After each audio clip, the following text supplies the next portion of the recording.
The baseball season just about to get underway. First exhibition today here in Sarasota, and of course, Lee Thomas is our guest. And when you talk about the Baltimore Orioles, you start at the top, and Lee's been at the top for a long time. So tell us, as you go into spring training, give us a thumbnail sketch. Well, I've been here for about a week, and another season is getting ready to go. Spring training kicks it off, and Dan Duquette is our general manager, and he's really done a good job the last week or so, because now all of a sudden, at least we have some couple starting pitchers. He got Kashner, and we re-signed Tillman. Yeah, that was last weekend. I know that's got to be a very positive thing, because pitching obviously is the name of the game, but when you talk about the American League East right now, I mean, you're talking about a stacked deck. Yeah, you tell me about it. We were talking about the Yankees with Giancarlo Stanton and the judge. Everybody stand up for the judge. Those two guys are unreal. They're going to try to pitch around them, but I don't know if they can. You're solid at second base. You're solid at first base. I saw where Davis, they did a major article in the papers here in Sarasota saying how he's really anticipating bouncing back. He hit a lot of home runs last year, but he wants to do a little bit more as a team player this year. You talking about Davis? Davis, I'm sorry. Yeah, we need Davis and Trumbo to come back to some sort of semblance what they were before. They both had real off years last year, and there's no reason why they shouldn't come back. And if those two guys can come back, we can kind of be in the mix.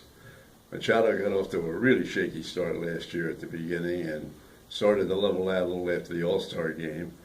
I want to ask you whether you're going to be able to sign him at the end of the year, but give us a little thumbnail sketch of Machado. Well, there's no doubt he's a great player. As a great player, he didn't have as good a year as I thought he should have last year. And, he's moving from third to shortstop now. Yes. And J.J. Hardy, I guess the back finally got to him. Yeah, Hardy was just a great player for Baltimore. He was a super guy, and he just couldn't play every day.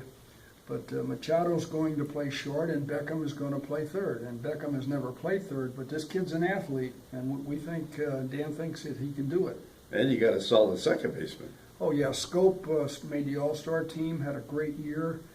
He got Davis at first. If he can just come back to any kind of semblance of what he was, and the DH is Trumbo, Adam Jones in center.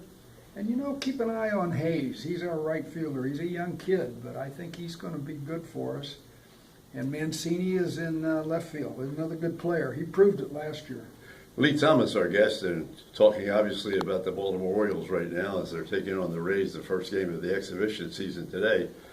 And, you got some very positive things when you look at the ball club overall. You got, where people are going to be. And Machado last year went to shortstop because of the fact that Hardy, had so many problems. But Buck talks about Hardy, and I always thought it was one of the most interesting things when you had conversations with Buck about it, that he executed delivering the ball on double plays and always right there, ready to give the second baseman every opportunity to make the play. That there was never really more of a consistent shortstop at delivering the ball. No, anytime the game was on the line, you wanted the ball hit to Hardy because you knew he was going to make the play, and he really did. He and Scope were a great double play combination, and I think Machado and Scope are really going to show some people that we've got a great double play combination now. Well, lastly but not least, you talked about pitching. Do you have a five-man rotation? Do you have a bullpen that you think can we got adequately? We got a four-man right now. We got Gosman and Bundy. Dan Right. got Kashner.